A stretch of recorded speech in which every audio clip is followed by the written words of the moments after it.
For years, researchers have worked toward transplanting animal kidneys into humans. It's a race against time.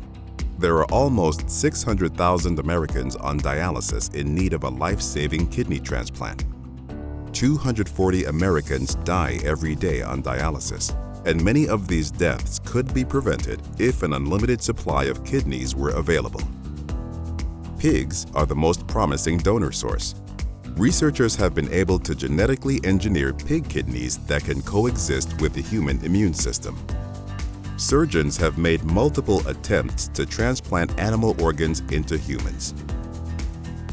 But no one has been able to demonstrate how the entire process of transplant of a pig kidney to human would work in the real world. Until now.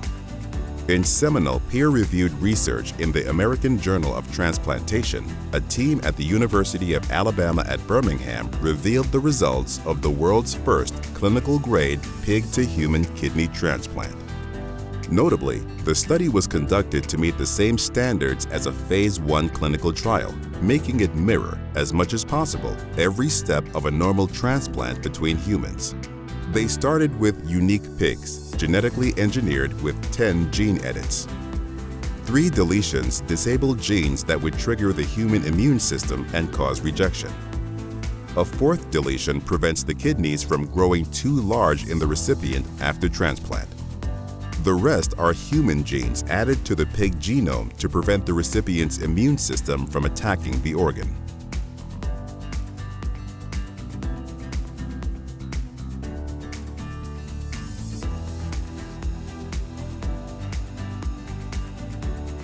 A herd of donor pigs live in a DPF, a designated pathogen-free facility designed for clinical use.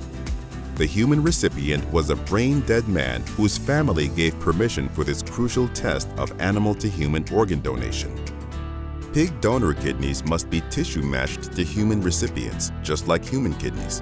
The UAB team designed and performed the world's first test to ensure tissue compatibility from a pig to a human. In separate tests, the researchers also confirmed there were no viruses transmitted. Both are critical to the wider implementation of pig-to-human kidney transplantation.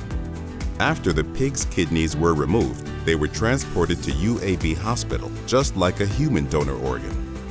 Meanwhile, surgeons removed the recipient's kidneys. Then they attached the pig kidneys to the recipient's arteries and veins, as well as to the bladder. Within 23 minutes, the kidneys had produced urine. The kidneys remained viable and made urine for more than 3 days. And genetically modified pig cells were not detected in the recipient's blood. This study is an important step toward ending the organ shortage and preventing tens of thousands of deaths each year.